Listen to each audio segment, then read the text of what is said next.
없는 건 절대 용서 못해. 뭐 볼지 고민하는 당신을 위해 방송국 여자들의 와플릭스. 두두. 안녕하세요, 여러분. 방송국 여자들의 와플릭스입니다. 잘 지내고 계신가요? 다른 얘기 좀 해봐요. 안부 일단 물어볼 수 있죠. 여러분, 저희 오프닝을 어떻게 해야 될지 지금 참 아이디어 고갈에 시달리고 있는데요. 근황 토크를 한번 해보겠습니다. 창마의 근황은 어떤가요? 죽겠어요. 근데 저희 근황 토크에도 맨날 힘든 얘기밖에 안 하는 것 같은데. 다들 힘든 와중에 와플릭스를 녹음을 하면서 그래도 힘을 얻고 있는 와중이고요. 격주에 한 번씩 이제 하고 있는데 한 주에 한 번 할 때보다야 이제 올라오는 게 적지만 여러분들 많이 들어주시고 댓글도 많이 남겨주시고 좋아요도 눌러주시고 하면은 저희가 힘을 되게 많이 받을 것 같아요. 요즘 코로나 거리두기 해제되고 막 이러면서 뭔가 야외 활동도 많이 하고 해서 팟캐를 잘 안 듣게 되나요? 그럴 수도 있지 않을까라는 생각을 잠깐 했어요. 근데 맞는 말씀인 것 같아요. 저 요즘에 콘텐츠 소비가 줄었어요. 밖으로 더 많이 나가는 것 같아요. 시간이 나면. 날씨도 음. 좋고. 그래. 아까운 음. 날씨긴 하다. 저는 진행을 맡은 김세우이고요. 미장센 보는 걸 좋아합니다. 기습 소개.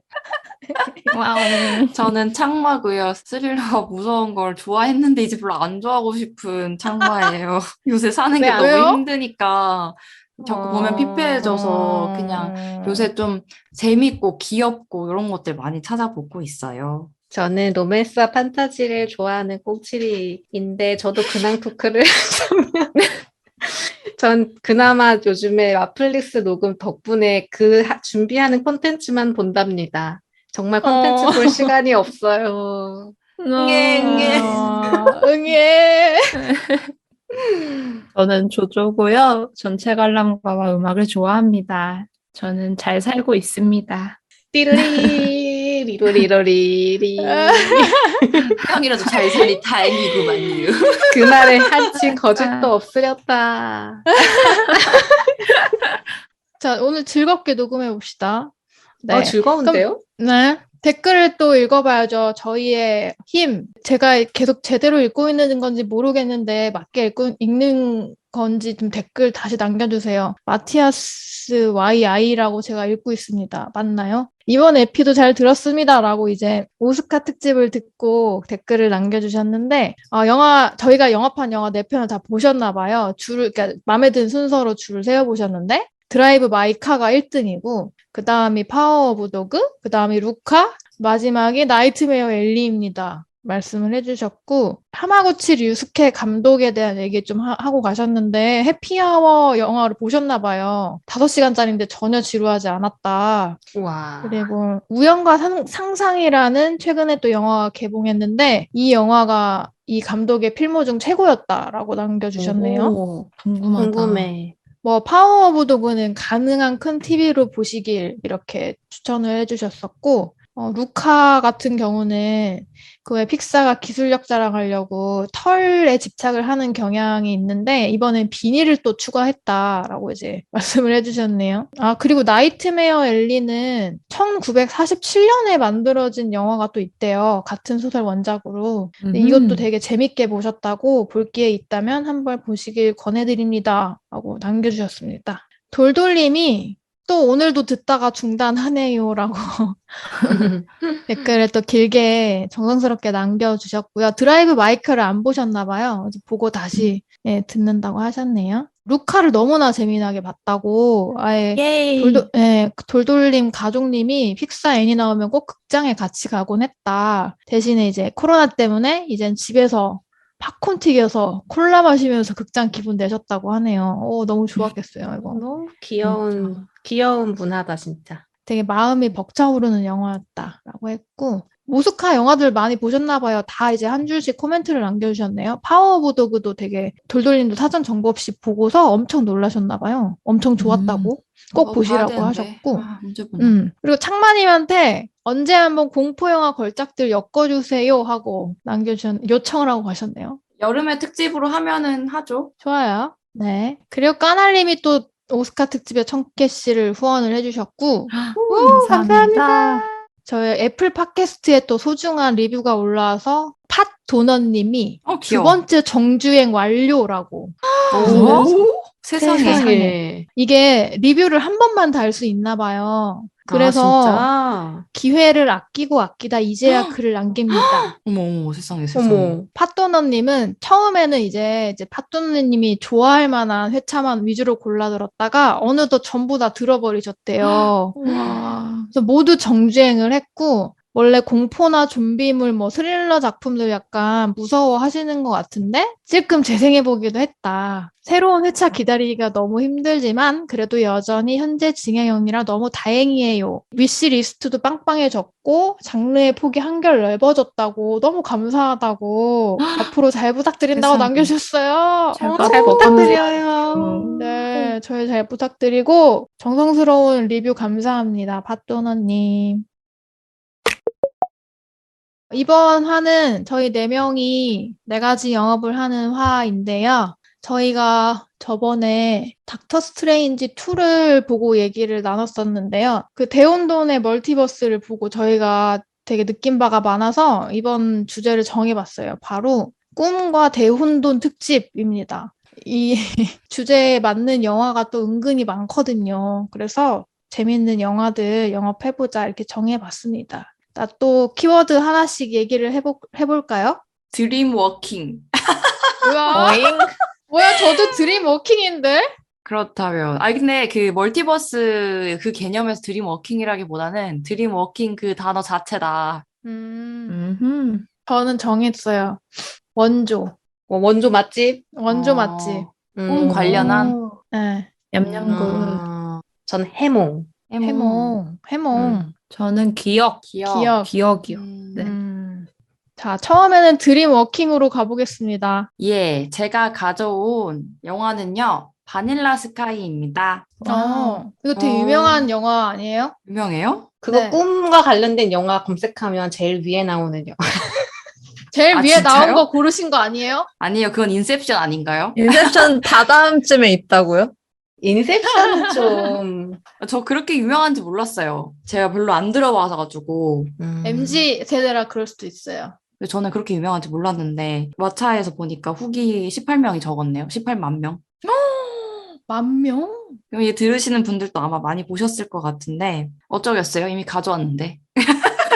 MZ 세대는 모르겠죠. 맞아. 그 영화 꽤 옛날 영화잖아요, 그거. 저 못 봤어요. 이게 2001년 영화라서 제가 초등학생 때였어서 무려 뭐, 21년 전이네.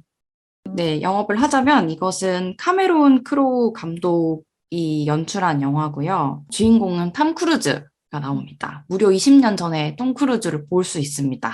이 탐 크루즈는 주인공이고 주인공 이름은 데이빗이에요.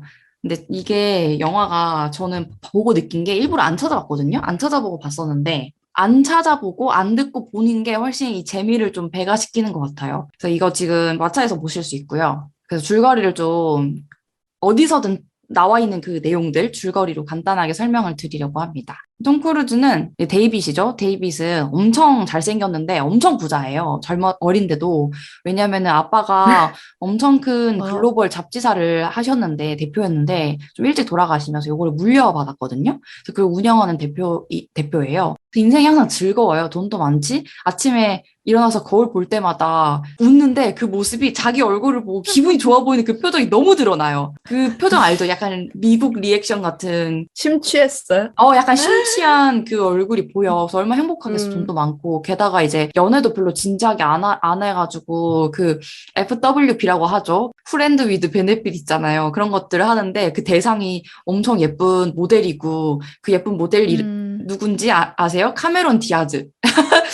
눈 뜨면은 옆에 카메론 디아즈가 자고 있어요. 그리고 막 거울 보면 자기 얼굴이 나오고 막 회사 가면 돈 개 많고 진짜 행복한 인생을 살고 있죠. 그래서 카메론 디아즈가 여기선 줄리라는 역할로 나오고요. 친구라고 되게 막 말은 해요. 막 쿨하게 데이빗은 친구잖아 너 이러면서 막 근데 줄리의 눈빛은 약간 달라. 약간 FWB라고 하기에 조금 마음이 있어. 그 아련한 어떤 눈빛, 스쳐가는 슬픈 뭐 그런 것이 읽혀.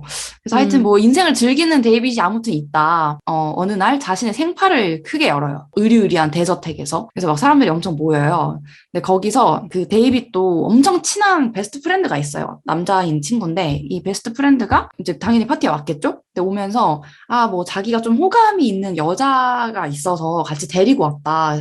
어떤 여자를 데려옵니다. 소개를 시켜줘요. 여자 이름은 소피아입니다. 근데 이 소피아 역할을 페넬로페 크루스라는 이제 배우가 연기를 했고 지존 아름다워요. 진짜 카메론 디아즈도 진짜 지대 예쁜데 좀 다른 느낌으로 지대. 진짜 예뻐요. 지존과 지대의 차이. 네, 지존과 지대야. 싸움이야. 진짜 너무 예뻐요. 근데 소피아가 왔는데 자기 짱친이 뭐 호감이 있다고 막 얘기를 하고 데리고 왔잖아요. 근데 데이빗은 첫눈에 이미 반해버려요. 소피아를 보고. 또 호감이 있다는 자기 친구도 있고 저쪽 어딘가에서 줄리를 심지어 초대하지도 않았어. 근데 줄리는 이제 왔지. 와가지고 벽 한편에서 이렇게 막 소피아한테 찝쩍거리는 데이빗을 막 야려요. 막 이런 식으로.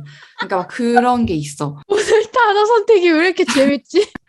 야려. 사실은 되게 좀 사각관계도 아닌 것이 이상한 그런 관계에서 어쨌든 첫눈에 반한 데이빗이 파티에서 소피아를 데리고 나가가지고 파티 밖으로 나가서 걸으면서 막 얘기를 계속 해요. 단둘이서 시간을 보내고 소피아 집에도 놀러를 가요. 하루 종일 대화만 하는데도 너무 재밌는 거예요. 그래서 밤새 대화를 하면서 시간을 그냥 보내고 둘 다 너무 설레고 뭔가 행복한 막 알죠? 그 두근두근. 처음 봤는데 말이 너무 잘 통하니까 막 키스를 할까 말까 같은 그런 막 텐션 터지는 그런 순간들을 보냅니다. 그러고선 결국 아무 일도 벌어지지 않은 채 일단은 또 한번 보자라는 이제 서로 약속하고 데이빗은 소피아 집에서 나옵니다. 그래서 이렇게 문 밖으로 나와서 딱 걷는데 줄리가 그 앞에서 기다리고 있었어요. 화가 나서? 약간 화가 난 열받은 표정으로 잠깐 이야기하자면서 데이빗을 자신의 차에 태워서 운전을 합니다. 그러면서 줄리랑 이제 뭐 어쩌고저쩌고 얘기를 하다가 줄리가 고백을 해요, 결국. 사실 나는 너를 사랑하고 있다고 막 화를 내면서. 그러면서 점점 이제 언성이 높아지고 이 데이빗의 어떤 표정, 이미 봤잖아요. 소피아를 향한 표정. 그리고 같이 시간을 보냈고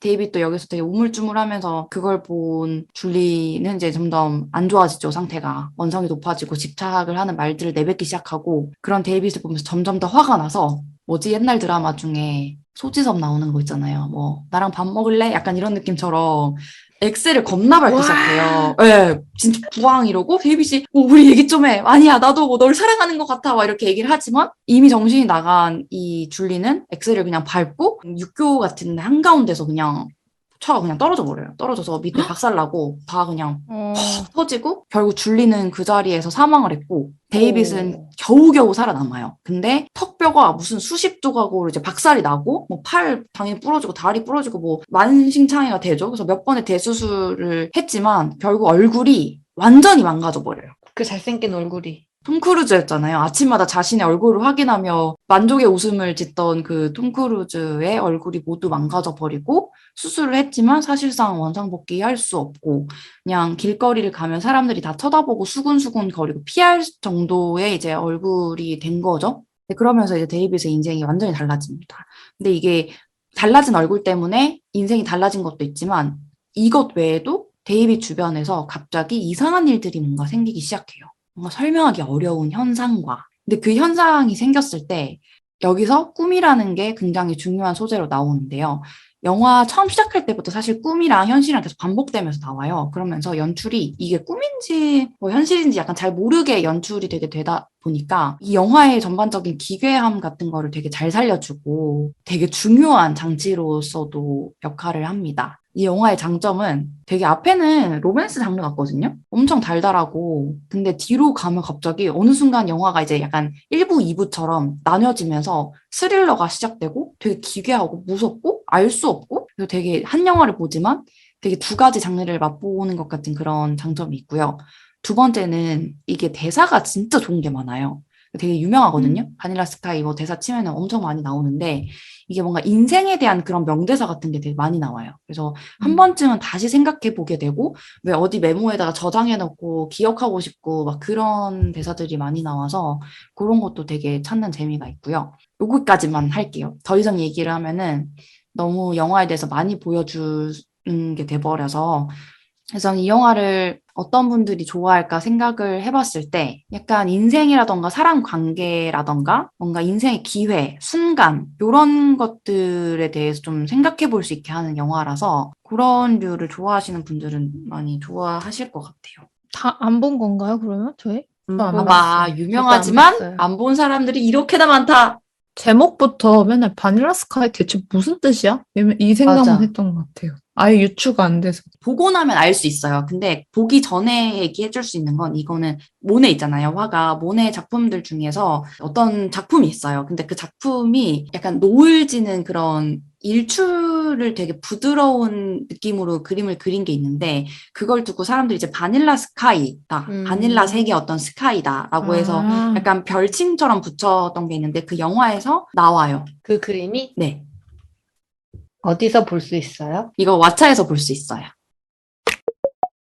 다음은 기억으로 가볼까요?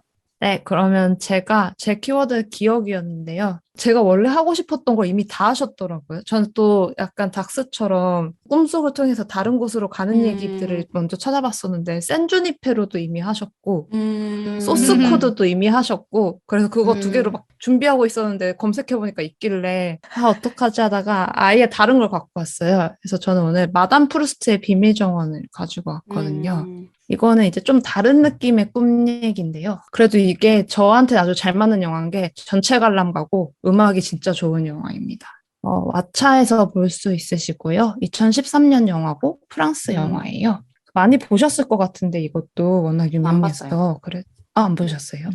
또 안 네, 안 봤어요. 봤어요. 진짜요? 그러면 줄거리 먼저 설명드릴게요. 주인공이 피아니스트예요. 폴이라는 남자이고 33살 피아니스트인데 어렸을 때 한 2살쯤에 이제 사고로 부모님을 잃고 충격을 너무 크게 받아서 말을 못해요. 그냥 그 이후로 사고가 난 뒤 되게 극성맞은 2명의 이모랑 같이 살면서 이모들이 하라는 대로 피아니스트가 돼서 살고 있어요. 이모들이 댄스 교습소 같은 걸 운영하시거든요. 막 왈츠 가르쳐주고 미뉴에트 틀어놓고 하는 거기서 그냥 피아노 연주하면서 되게 목적 없이 살아가요. 그래서 생긴 것부터 막 초점 없이 그냥 아무 막 인생에 별로 어떻게 살아야지 이런 거 없이 그냥 피아노만 치고 이모들이 하라는 대로 하고 먹으라는 대로 먹고 자라는 대로 자면서 웃지도 않아요. 그냥 그렇게 살고 있었는데 부모님들이 돌아가신 게 폴한테는 엄청 큰 트라우마인데다가 이게 회상 장면 같은 걸 보면 아버지가 엄청 폭력적이고 무서운 이미지로 남아있어요. 그래서 아빠는 기억에서 지우고 막 사진도 다 잘라내고 엄마만 기억하고 사랑하고 그리워해요. 근데 여기서 재밌는 게 폴 피아니스트랑 회상 장면 속 아버지를 같은 배우가 연기를 하거든요. 그래서 여기서부터 뭔가 꿈과 현실, 기억을 오가는 영화의 느낌이 되게 잘 드러나서 보기에 되게 재밌고요. 그렇게 살고 있는 피아니스트 폴이 우연히 같은 건물에 살고 있는 마담 프루스트라는 사람을 만나게 돼요. 그 나홀로 집의 비둘기 아줌마 같은 사람이에요. 막 약간 히피처럼 옷 치렁치렁하고 개 이만한 거 데리고 다니고 어떻게 만나게 되냐면 그 마담 프루스트 집에 손님으로 들른 어떤 할아버지가 이제 눈이 안 보이시는데 LP판을 하나를 툭 떨어뜨려요. 그래서 그걸 주워다가 가져다 주려다가 이제 어떻게 그냥 우연히 집에 들어가게 된 거예요. 집에 딱 들어가니까 집이 다 식물이에요. 식물로 엄청 예쁘게 꾸며져 있고 되게 기묘한데 손님들이 계속 드나들고 마담 프루스트는 오는 손님들한테 차랑 마들렌을 줘요. 근데 사람들이 그 차를 마시면 갑자기 헥 하고 쓰러져가지고 눈 뜨고 기절해요. 그러고 의자에 앉아서 이러고 있어요. 갑자기? 갑자기. 그래서 약간 그런 장소인 거예요. 잊혀진 기억을 되찾아주는 불법 체면 센터 같은 곳이에요, 그 집이. 마담 프루스트가 무슨 이상한 약초 같은 걸로 차를 주고 차를 마시고 마들렌을 먹으면 이제 잠깐 정신을 잃으면서 꿈을 꾸게 되고 그동안 사람들은 자기가 되찾고 싶었던 기억을 그 시간을 통해서 되찾는 그런 시스템을 가지고 있어요. 마담 프루스트가 폴을 딱 보니까 폴도 애가 뭔가 표정이 안 좋은 게 뭔가 그리워하고 찾고 싶은 게 있어 보이는 거예요. 그래서 얘기를 좀 하다가 폴의 집에 같은 아파트 사니까 몰래 마담 프루스트가 들어가서 폴의 기억을 건져올 만한 추억이 담긴 물건을 훔쳐요. 가지고 와서 폴을 다시 불러요. 그래서 너 엄마 보고 싶지? 이러면서 이렇게 하고 50유로만 내. 그럼 내가 네 엄마 보게 해줄게. 이렇게 해요. 기억 되찾는 시스템의 필수 조건이 음악이 꼭 있어야 되는 거거든요. 마담 프로스트가 하는 말이 추억은 음악을 좋아하거든 이라고 말을 하는데 이제 그 꿈에 제대로 빠져들려면 그 기억이 살짝 묻은 음악이 꼭 있어야 돼요. 그래서 폴 방에서 훔쳐온 게 어린 시절에 폴이 갖고 있었던 아기 모빌인데 오르골이 달려 있어요. 그래서 폴이 마담 프로스트가 준 차를 마시고 마들렌을 한 입 먹고 기절하니까 마담 프로스트가 오르골을 딱 틀어줘요. 그러면 띵동 띵동 띵동 이러면 이제 무슨 기억으로 막 빠져들어요, 꿈속에서. 그러면서 이제 폴이 기억을 되찾아 나가기 시작해요. 그래서 이제 마담 프로스트랑 폴이 어떻게 기억을 찾아서 폴이 어떻게 성장해 나가느냐가 이 영화의 중요한 스토리 라인이고요. 사실 막 엄청 큰 사건이 있진 않고 폴의 기억이 대체 뭔지, 왜 아빠가 그렇게 싫은지, 엄마 아빠가 왜 돌아가셨는지, 폴의 흩어진 기억 조각들을 찾는 게 이 영화의 목표죠. 그래서 저는 엄청 재밌게 봤기 때문에 가지고 왔습니다. 저는 다 보셨을 줄 알았어요. 약간 꿈하면 생각나는 영화가 미셸 공드리 영화가 되게 유명하잖아요. 수면의 과학이나 이터널 선샤인이나 거기랑 늘 같이 묶이는 영화거든요. 미술이 예쁘고 음악이 예쁘고 판타지적이고 주인공이 뭔가 꿈을 통해서 성장하고 블랙 코미디가 있고 정말 비슷한 결의 영화인 느낌이에요. 이것. 그래서 미셸 공드리 좋아하시면은 이것도 분명히 재밌게 보실 것 같고 미셸 공드리 영화보다 오히려 좀 더 쉽기는 해요. 프랑스 영화 특유의 되게 머리 아픈 느낌은 없어요. 이 영화는 주인공 감정도 되게 명확하게 표현이 돼서 공감도 잘 가고 네, 쉬운 편인 것 같아요. 그래서 이 영화가 인생 영화라고 말씀하시는 분들도 주변에서 좀 봤거든요. 어떤 점 때문에 그래요? 약간 치유되나? 그런 느낌인가? 약간 그런 게 있는 것 같아요. 이게 기억을 이 폴이라는 친구가 어렸을 때 안 좋은 트라우마에 사로잡혀서 앞으로 못 나아가잖아요. 근데 그 기억이 사실 이 기억을 얘가 되찾아가면서 보면은 사실 막 별게 아닌 것도 있고 자기가 왜곡시킨 것도 있고 결국 그냥 마주하지 못했을 뿐이지 별게 아닌 게 많거든요. 이 영화가 하려고 하는 말들이 영화를 보다 보면은 결국 우리 모두한테 적용이 되는 것 같아요. 그래서 다 보고 나면 말씀하신 것처럼 진짜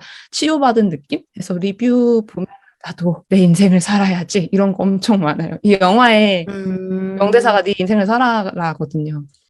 과거의 상처에서 벗어나서. 네, 근데 그거가 이제 꿈이 기억을 되찾고 벗어날 수 있게 해주는 매개로 쓰이는 거고, 그래서 저는 말씀해 드렸던 것처럼 꿈과 기억이라는 개념을 영화 속에서 어떻게 사용했는지 그 방식이 너무 예쁘고 공감이 가서 이 영화를 좋아하는 편인데요. 이게 마담 프루스트잖아요, 이름이. 근데 프루스트 현상이라는 말이 실제로 있더라고요. 이게 마담 프루스트가 프랑스 작가 마르셀 프루스트라는 실존 인물을 본따서 만들어진 캐릭터래요. 그 엄청 유명한 작가인데 잃어버린 시간을 찾아서라는 소설. 이 영화가 어쩐지 약간 손대기 어려웠던 게 네. 그 소설에서 연상돼서였거든요.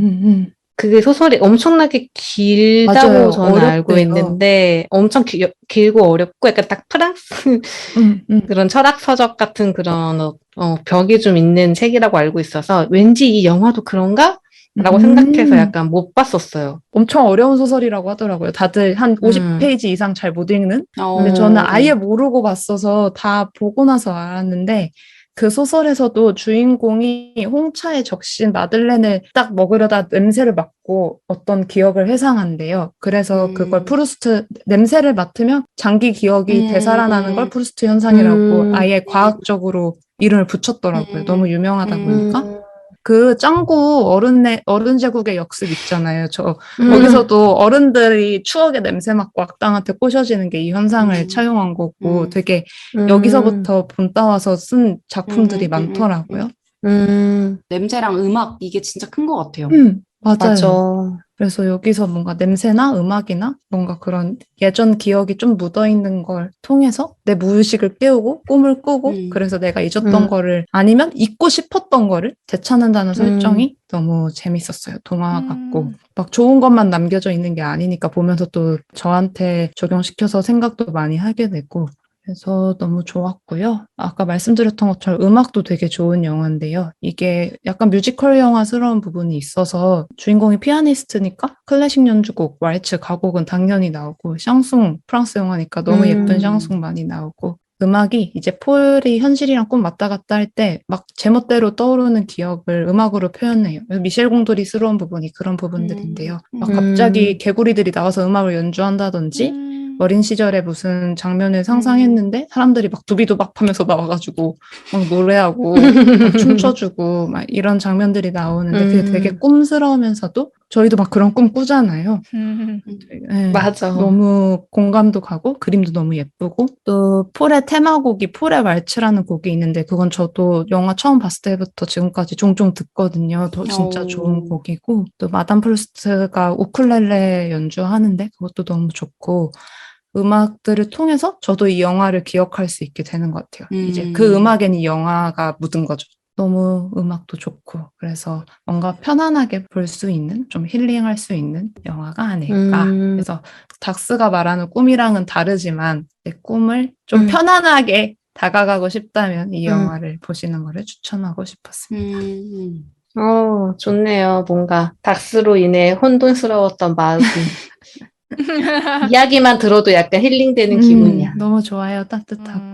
아, 살짝 동양인을 조금 구리게 그리는 건가? 하는 부분이 있어서 그거는 뭔가? 프랑스 영화 특유의 레이시즘이 그만큼 있는데 그냥 눈 감고 보는 걸로 심하진 않아요. 자, 해몽으로 가보실까요? 네. 제가 오늘 들고 온 영화는 제목에 해몽이, 꿈과 해몽이 들어갑니다. 꿈보다 해몽이라는 작품이에요. 요 영화는 지금까지 소개된 영화 중에 제일 최근인 것 같은데, 이거 2015년작이고요. 넷플릭스에서 볼 수 있어요. 이 정보를 제일 처음 꺼낼지, 제일 끝에 꺼낼지 약간 고민을 했는데, 끝에 꺼내겠습니다. 뭐야, 궁금하네. 이런 식으로 영업을 하신다? 일단은 요 영화는 일단 97분밖에 안 해가지고 가볍게 보시기 좋고요. 장르는 약간 로맨스라고 보시면 될 것 같아요. 제가 오랜만에 로맨스 영화를 들고 왔는데 엄청 현실의 땅에 딱 딛고 있는 남녀가 나오는 로맨스 영화입니다. 주인공이 아주 힘들게 연기를 이어가고 있는 연극 배우예요. 이 연극 배우, 여자 연극 배우인데 첫 장면이 되게 약간 얼빠지고 힘 빠진 얼굴로 무대에 앉아서 객석을 바라보는 배우들로 시작을 해요. 그 중에 한 명이 이제 주인공인데 너무 안타까운 일이 벌어진 거예요. 공연을 올렸는데 관객이 한 명도 안 온 거야. 객석이 진짜 텅텅 비었어요. 그래서 배우들이 얼마나 힘이 빠져요. 감독, 이제 연출도 왜 이럴까? 이런 이제 상황인 거죠. 근데 모두 다 아시다시피 우리나라의 연극 공연계는 굉장히 힘들죠. 배우들이 굉장히 이제 이런 일이 한두 번이 아니었던 거예요. 그래서 이 주인공도 너무 지긋지긋한 거야. 이 가난, 이 힘 빠짐. 도대체 나는 계속 배우를 할 수 있을 것인가? 이런 어떤 지긋지긋한 상태를 못 견뎌서 뛰쳐나가 버려요. 나 이거 공연 더 이상 못하겠어 하고 뛰쳐나가요. 그래서 뭔가 대낮인데 지금 평일 대낮인데 누구랑 이야기를 하고 싶은데 전화를 해봐도 친구 한 명은 애를 보고 있느라고 나올 수가 없고 친구 한 명은 성공한 영화 배우가 돼서 나올 수가 없어요. 그래서 결국에는 혼자 벤치에 앉아가지고 소주를 깝니다. 그래서 이제 되게 뭐 소주 한 잔을 들이키면서 담배를 한 대 이렇게 물려고 쭉 빨았는데 갑자기 어느 남자가 말을 확 거는 거예요. 그러시면 안 되죠. 여기 금연구역입니다. 이렇게 말을 거는 거예요. 아저씨, 담배 한 대만 딱 필게요. 아저씨, 뭔데 이래요? 이렇게 막 하는 거야. 이 아저씨가, 그러시면 안 되는데? 이러는 거예요. 그래서 여자가, 뭔데? 아저씨 형사라도 돼요? 이랬는데, 네, 형사입니다. 이러면서 신분증을 이렇게 보여주는 거죠. 그래서 이 주인공이 담배를 주섬주섬 꺼요. 그래가지고 이제 어찌다 해가지고 이 형사랑 대화를 이제 좀 하게 되는데, 너무 짜증나잖아요. 이 상황도 굉장히 지금 뭐 같고, 담배 한 대 그냥 피려고 했는데 담배도 못 피고 하필이면 형사가 옆에 앉아있고, 너무 화가 난 이 주인공이, 진짜 꿈자리도 사나웠는데, 이러면서 이제 혼자 중얼중얼 하는 거예요. 실제로 여자 주인공이 간밤에 꿈이 별로인 꿈을 꾼 거야. 그래서 이제 그렇게 얘기를 했는데 이 형사가 되게 엉뚱해요. 그 꿈 얘기가 나오자마자 꿈 얘기 들려달라고 막 그러는 거예요. 자기 꿈을 좀 안대. 내가 꿈을 해몽해 주겠대. 여자 주인공이 너무 어이가 없죠, 사실. 그래서 내가 왜 꿈을 이 아저씨한테 얘기를 해야 돼. 그래서 말도 안 된다는 대화를 몇 번째 주고 받았는데 어찌저찌 해가지고 그 아저씨가 너무 약간 능구렁이처럼 이렇게 해요. 해가지고 이야기를 합니다. 꿈 얘기는 정확하게 얘기 들려주진 않을게요. 했는데 너무 딱 맞는 해몽을 하는 거예요. 이 형사가 자기의 과거에 대해서 너무 잘 알고 있는 거야. 이 여자 주인공은 사실 굉장히 오랫동안 사귀던 남자친구가 있었고 같이 연극 배우를 했던 사람인데 지긋지긋한 이 무명 연기 생활에 지치고 지쳐서 너무너무 힘든 그 순간에 이 남자친구를 차버렸어요. 근데 너무 모진 말을 했던 거야. 너 이러고 살 거냐고 이러면서 뭐 나는 이제 연기 그만할 거야. 이러면서 너 되게 굉장히 상처 주는 말을 많이 쏟아냈고 그렇게 끝냈기 때문에 마음속에 죄책감이 한가득이었던 거예요. 근데 그 부분을 잡아내는 거예요, 이 형사가. 너 그랬지? 그랬지? 그랬지? 이렇게 이 주인공이 너무 혹하는 거죠. 아저씨 뭐예요? 형사 맞아요? 과학수사가 아니라 이거는 뭐예요? 막 이렇게 된 거지. 그랬는데 이 아저씨도 사실 지금 이 대낮에 여기 있는 이유가 주변에서 어떠한 자살 사건을 정리하느라고 마음이 싱숭생숭해가지고 이제 여기 왔던 거였어요. 이제 두 사람이 꿈을 소재로 해가지고 대화를 이렇게 엮어나가면서 영화가 진행이 됩니다. 더 이야기를 하면은 재미가 없어져서 여기까지만 말씀을 드리고 싶은데 이 영화가 좀 묘해요. 보고 나면은 그 장면은 꿈이었나? 그 장면은 현실이었나? 이게 약간 조금씩 헷갈리게 만들어 놓은 이야기이고 이 첫 부분을 보다 보면 이제 저의 경우에는 제발 남자친구 자살하지 말았으면 좋겠어. 남자친구 씩씩하게 계속 살아가줘. 약간 이런 응원하는 마음을 가지고 계속 이제 영화를 보게 되고 영화를 보면 끝까지 보면 꿈보다 해몽이라는 제목이 왜 붙었는지 한번 곱씹어 보실 수 있을 거고요. 캐릭터들은 굉장히 현실적이고 어떻게 보면 짠하죠. 짠하긴 한데 찌질하지 않고 절대 우스워 보이지 않아요. 되게 응원하고 싶은 캐릭터들을 잘 만들어놨고 전체적으로 굉장히 담백해요. 뭔가 과한 촬영도 없고 과한 편집도 없고 과한 음악도 없어요. 되게 소박한 약간 소품 같은 영화이고요. 그리고 제가 맨 처음에 말하려다가 안 했던 거. 이 영화를 제가 한 줄로 정리를 하자면 홍상수 키드가 만든 사랑스러운 로맨스 영화. 홍상수 감독의 뭐 하하하라던가 되게 예전 작품들의 조연출을 오랫동안 했던 실제로? 이광국, 실제로 그 조연출을 오랫동안 했던 이광국 감독이 만든 영화입니다. 저도 듣다 보니까 본 거 알았어요. 제가 딱 대학에 갔을 때 학교에 있는 예술영화관에서 뭔가 이제 어른이 됐으니까 이런 영화를 보고 싶은 거예요. 학교 예술영화관에서 보고 들어갔다가 끝나고 와 이런 거 안 봐야지 하고 나왔었던 게 기억났어요. 그때 저한테 너무 어려웠어요. 어려워요? 다시 보시면 다를 거예요. 되게 하나도 안 어려운. 이런 안 보다가 봤으니까 처음 접한 거예요. 그때도 이런 게 홍상수 영화 같은 건가? 근데 홍상수도 아니더라고 다 보면서.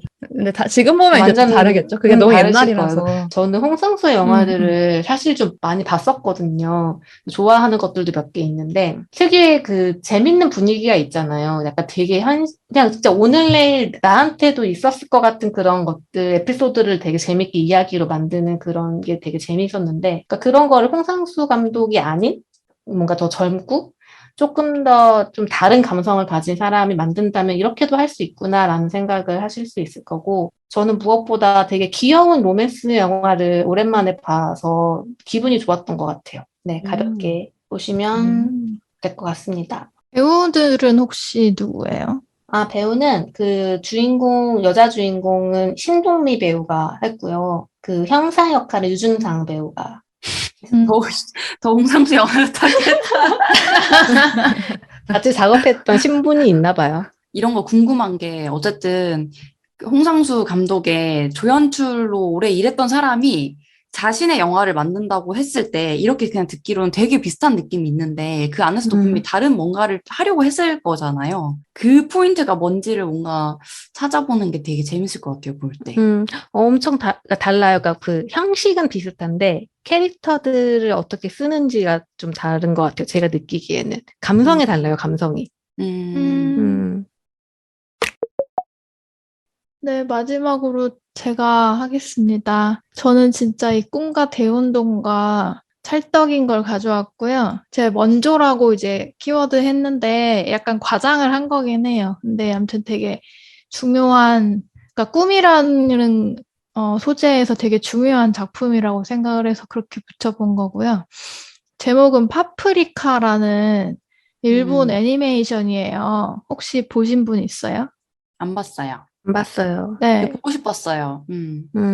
조조 봤나요? 네. 근데 정말 정말 옛날 어린이 시절에 네, 이게 2006년작이거든요. 지금 왓챠에 있고, 이거는 곤 사토시 감독의 작품이고, 이분이 되게 천재로 불리는 분이었는데, 암으로 좀 젊은 나이에 돌아가셨어요. 40대 후반에 접어들 때 이제 돌아가셨는데, 그래서 이 파프리카라는 작품이 유작이고요.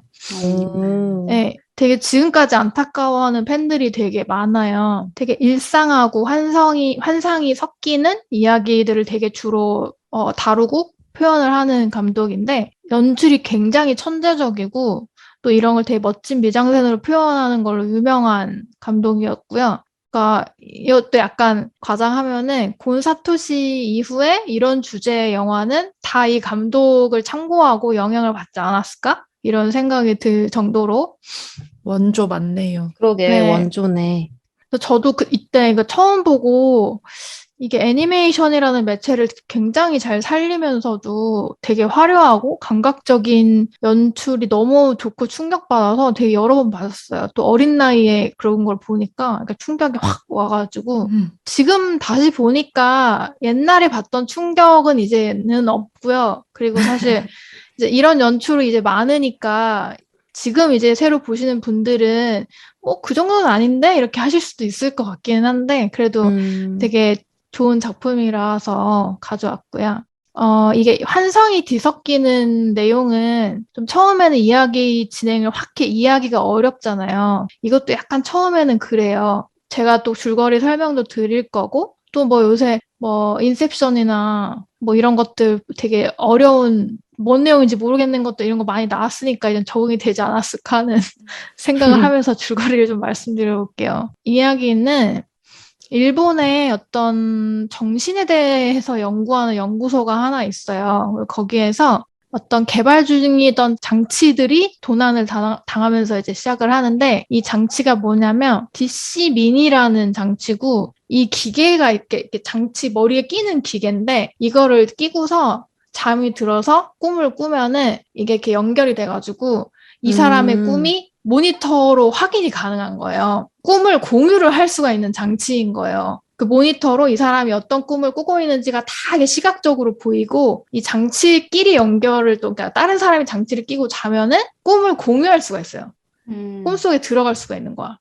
되게 혁신적인 장치잖아요. 이거를 연구하고 있는 사람들은 이거를 이용해서 약간 불면증이라던가 어떤 신경증적인 질환을 앓고 있는 사람들, 그런 사람들의 질환을 약간 꿈과 무의식을 이용해서 치료를 하자, 이렇게 할 수 있다, 이제 그런 믿음으로 개발을 하고 있는 거예요. 그래서 이제 그런 예시로 약간 이 연구소 소장의 지인 같은 사람이 약간 이렇게 치료를 하는 장면이 나오거든요.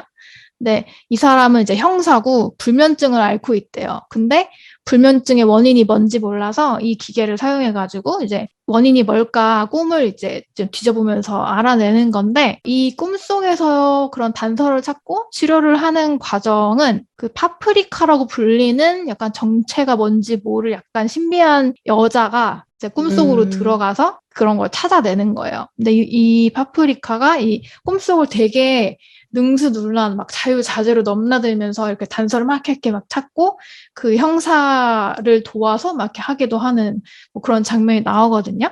그래서 이 작품 소개를 보면은 파프리카를 꿈 탐정이라고 부르기도 해요. 약간 잘 맞는 말인 것 같아. 그 예를 들어서 뭐 형사가 범인을 쫓는 꿈을 맡게 꿔. 그러면 파프리카가 같이 범인을 막 이렇게 찾아주면서 자기는 또 나름 이제 어떤 단서들을 막 이렇게 모아가지고 치료에 도움이 되게 하는 거죠. 아무튼 이제 이런 형식의 장치가 당연히 이제 악용될 여지가 크잖아요. 꿈을 뭐 공유할 수 있고 뭐 이런 것들이. 그래서 이제 완성되지도 않은 장치예요, 이게. 이 장치의 성능을 제한을 걸지 않은 미완성의 상태인데 프로토타입인데 그 장치들을 누가 훔쳐간 거예요. 이걸 누가 훔쳐갔을까? 이렇게 찾아내야 된다. 아직 기계가 완성이 아니니까 하는 이렇게 와중에 이 성능이 제한이 없으니까 뭔가 이 기계를 끼지 않았는데도 어떤 사람의 꿈속에 침입을 할 수 있는 일이 벌어진 거예요. 신기하긴 한데 그래서 그냥 자기가 꿈을 꾸지 않고 있는데도 그냥 무의식에 침입을 해가지고 그 사람을 실제로 조종을 할 수가 있게 된 거예요. 그래서 그 기계를 훔친 사람이 실제로 연구소 직원들의 그런 무의식에 침투를 해서 사람을 해하게 만들기도 하고 스스로 막 건물에서 뛰어내리게 하기도 하고 그런 되게 무서운 막 일들을 벌이거든요. 그래서 이 범인 빨리 찾아야 된다. 사람들이 막 미친 사람처럼 막 이렇게 하니까 범인을 찾아내려고 하면서 이제 이야기가 시작이 되거든요. 그래서 보면 이제 꿈이나 무의식이라는 그 세계가 생각보다 되게 대단한 영역이라는 걸 이제 보여주는 이제 예시인 건데 이게 약간 뒤로 가면은 현실 세계랑 꿈의 세계가 같이 맞물려서 이렇게 흘러드는 스케일까지 되게 크게 가거든요. 되게 재미있는데 이 연구소에 이사장이 있는데 이 사람은 연구소 이사장이긴 한데 이 기계를 약간 안 믿어요. 부정적으로 생각해요. 되게 위험하고 이 한낱 과학 뭐 이런 게 거대한 이 꿈의 세계 뭐 이런 거를 건드리면 안 된다 이러면서 약간 좀 이상하긴 한데 이렇게 해서 이 기계를 개발하면 안 된다, 중지해야 된다 약간 이런 입장인 거예요. 근데 이제 이 장치를 만든 사람들, 연구원들은 아니다, 이건 진짜 획기적인 치료 장치가 될 수 있고 많은 환자들이 도움을 받을 수 있다. 그래서 우리가 이제 범인을 찾아내겠다. 그리고 장치를 완성을 시키겠다. 이런 신념을 갖고 있는 사람들이라서 이 연구원들과 그리고 파프리카라는 그 여자가 범인도 찾고 이렇게 하려고 이제 고군분투하는 이야기예요. 이야기는 이렇고 엄청 화려해요. 꿈에 대한 표현이. 엄청 화려하고 약간 그 기괴한 것도 있는데 이제 그게 이제 자꾸 눈길을 끄는 포인트인 건데요. 처음 봐서 제가 그 미장센에 압도를 당해가지고 약간 헉했던 그런 부분인데 이게 되게 오래된 애니메이션이다 보니까 이 사람의 연출을 오마주하고 또 참고한 작품이 되게 많아요. 뭐 참고했다고 하지 않아도 이건 딱 봐도 파프리카 참고했네? 이런 식으로 이제 후기를 남기는 사람도 진짜 많고요. 되게 유명한 논란 중에 하나가 인셉션이 파프리카를 표절했다는 논란이 있거든요. 근데 이거를 이제 팬들이 붙여놓고 막 비교를 해요. 표절이다. 근데 또 반대에서는 아니다. 그래서 완전 팽팽해요, 보면은. 근데 제가 그 논란을 딱 보고서 느낀 점이 뭐냐면 법적으로 표절은 아닐 수 있는데 무조건 참고했다. 약간 이런 생각이 들 정도로 장면들이 비슷한 게 있어요. 그리고 뭐 인셉션 말고도 이런 비슷한 뭐 환상이나 꿈 뭐 이런 걸 다루는 뭐 이런 주제의 장면들 보면은 파프리카를 참고했다는 느낌이 드는 게 많아요. 이번에 다시 한번 보니까 생각보다 어디서 어느 영화에서 봤던 것 같은 장면들이 많네라는 생각을 제가 스스로 하고 있는 거예요.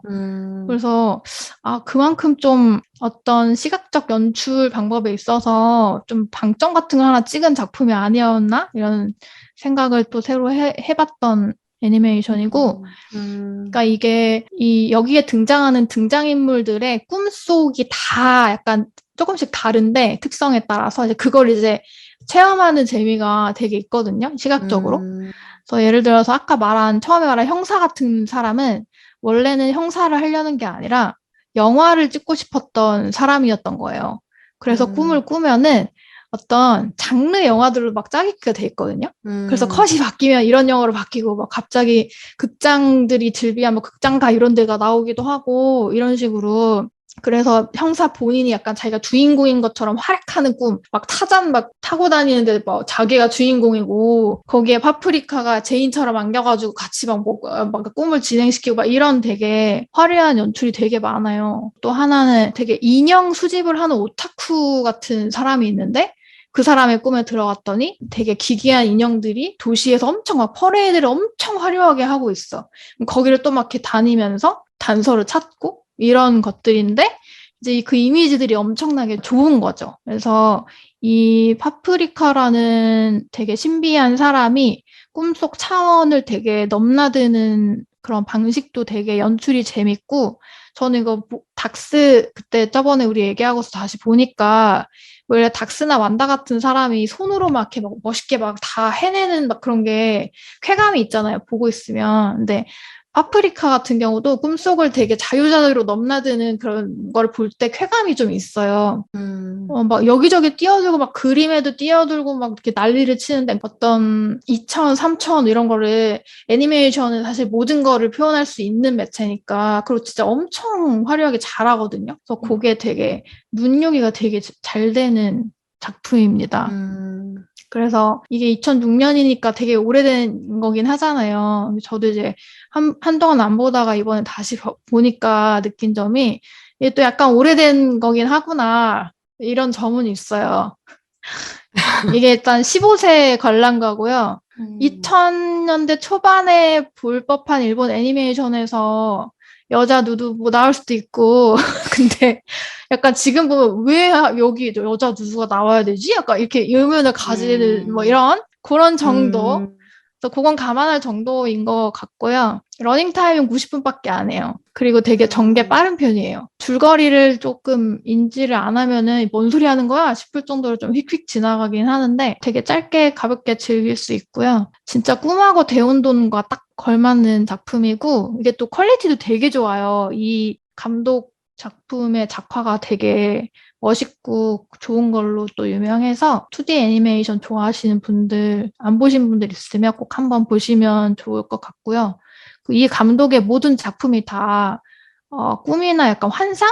뭐 이런 거를 좀 다루고 있어서 연결해서 또 여러 개 보시면 더 좋을 것 같아요. 궁금하다. 네. 조조는 근데 보고 어땠나요? 저는 이미지적으로 되게 무서웠던 기억이 강렬하게 있어요. 맞아. 그 일본 애니메이션 특유의 그 굉장히 기괴한 표정이나 그- 뭐 이런 거 있잖아요. 네, 표정도 그 파프리카 되게 무섭게 생겼잖아요. 아, 너무 무섭고 특히 꿈이니까 말씀하신 것처럼 꿈의 그런 진짜 막 혼란스럽고 그 대혼돈 그 자체를 2D로 너무 표현을 잘하다 보니까 진짜 약간 머릿속에서 파편처럼 그 장면이 기억 약간 달마 같은 애들이랑 무슨 절 같은데 앞에서 막 와다다닥 하는 그 장면이 저 지금 제가 딱 생각이 나는데 그게 너무 무서웠어요, 저는. 그것도 약간 퍼레이드를 맞아. 가는 장면, 그러니까 그게 그 지금 조조가 말한 게 현실과 꿈이 약간 뒤섞이면서 사람들의 꿈이 다 섞이는 클라이막스가 있거든요. 맞아요. 충돌이 일어나는? 네, 그것도 되게 볼만해요. 되게 무서운데 계속 보고 있어, 이렇게. 이렇게 귀여운 스타일은 아니에요, 작화가. 전혀 되게 귀엽지 않아. 사실적인 표현이 되게 많고. 재밌을 것 같다. 스케일이 큰 것 같아. 네, 애니메이션이니까 사실 스케일은 엄청 커지려면 커질 대로 커지는 네, 그런 것이죠. 그렇습니다. 꿈과 대혼돈을 키워드로 또 4가지를 영업을 해봤는데요. 사실 대혼돈은 뭐 자체하더라도 꿈에 대한 좋은 영화도 엄청 많아가지고 저희가 그냥 4가지만 뽑았지만 또 다른 영화 저희에게 추천해 주실 거 있다면은 댓글로 좀 많이 남겨주시고 저희가 영업한 것들 보시고 또 좋으셨으면은 또 한번 또 댓글 잘 봤다고 한번 해주세요. 저희에게 너무나 힘이 되는 댓글들. 네, 그러면 저희는 오늘 여기까지 하겠고요. 다음 에피소드 또 재미있는 신작 영화 보고 와서 얘기 나눠보도록 하겠습니다. 네, 안녕히 계세요. 하나, 둘, 셋. 두둥.